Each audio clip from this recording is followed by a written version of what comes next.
This is Joseph. He fell in love with Vania.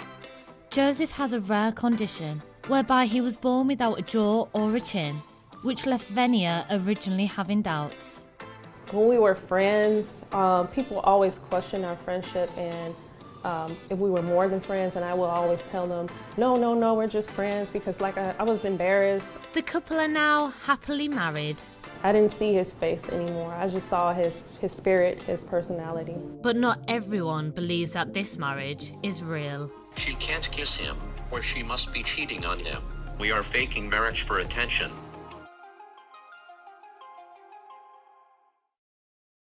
Today we're doing pancakes. And pancakes will make you fat, so try not to do too many. So once I'm finished and I blend it up, I'm gonna make me some eggs. She makes my pancakes really good. Hey, my name Joseph. This is my wonderful Empress Vania, and I was born without a jaw. Me and my husband Joe, we've been together for 2 years. When I first met Joe at work, I seen him walk into the building, and it was early in the morning. And when I saw Joseph, I was thinking to myself, am I really seeing this? Because like I said, it was early, and I'm like, am I really seeing what I'm seeing?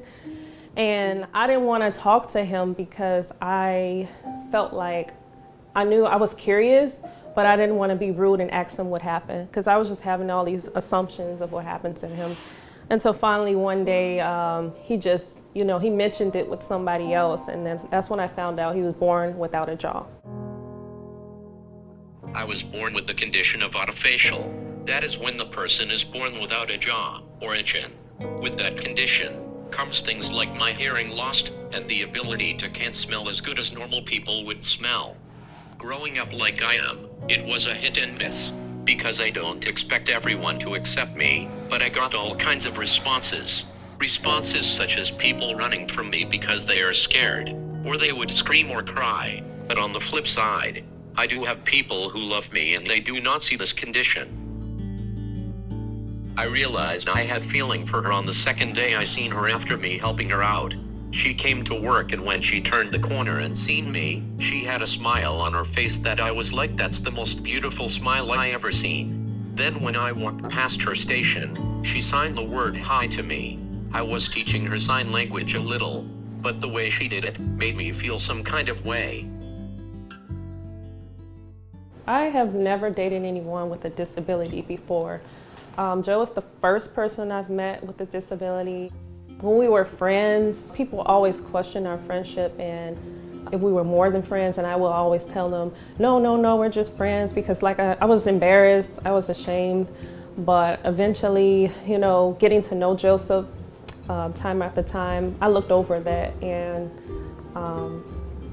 I didn't see his face anymore. I just saw his spirit, his personality. So the way me and Joe communicate is through his phone. He used the text-to-speech app, and also with sign language. He taught me alphabets, so I know from A to Z the alphabets. I gotta learn patience with Joe because he has to use his talk-to-speech, and I gotta wait on his response. Joe is very independent. He doesn't need my help with anything. The only thing I would do for Joe is help blend his food up for him, and sometimes when he's tired, I'll give him, his feeding tube, but everything else, he's independent with it. We got married June 26, 2020, and we didn't tell anybody. We just eloped. We went to a courthouse in Indiana, and we were just signing papers, trying to get ready for it. We wasn't planning on getting married then and there, but the lady at the courthouse, she was like, hey, do you guys want to get married today? We can make it happen today. And I was like, sure. And so I wasn't even dressed, our family wasn't there, and it just felt all wrong, but it felt right at the same time. The assumptions that people make are kind of nerve-wracking, but we get things like, she can't kiss him, or she must be cheating on him. Other things consist of personal matters such as sex, and we are faking marriage for attention.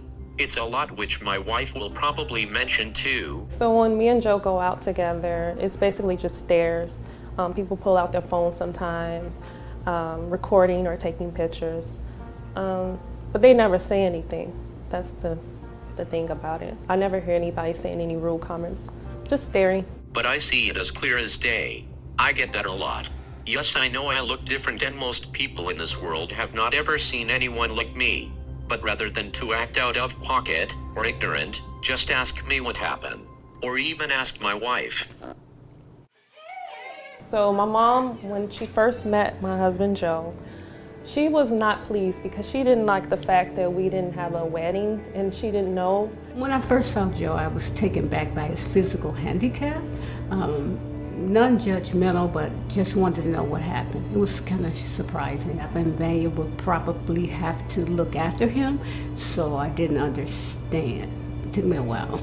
As I got to know him, he kept coming around. He's a remarkable man. He does things that, normal men don't do. He's he's a hard worker for one. He's attentive to her.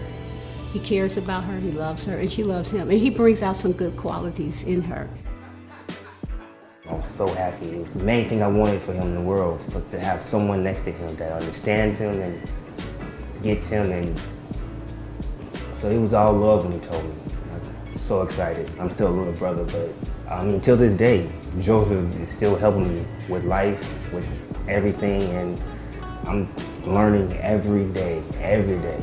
What I learned about love, that love has no face, it has no ice, it has just the power of God behind it. If love is really there, you will adapt to whomever you are with and it won't be a fight to accept them for who they are. That's what I learned about love when I am with Vania. Well, what I want people to know about being in a relationship with someone who has a disability is that you have to be patient with them and give them some time and look at their heart. Like, don't look at their physical appearance, whatever the disability may be. Don't take it as, oh, this is gonna drain me or this is gonna make me tired. Just look at it as you're helping someone, and when you help someone become better in life, then it transfers over to yourself. I want people to understand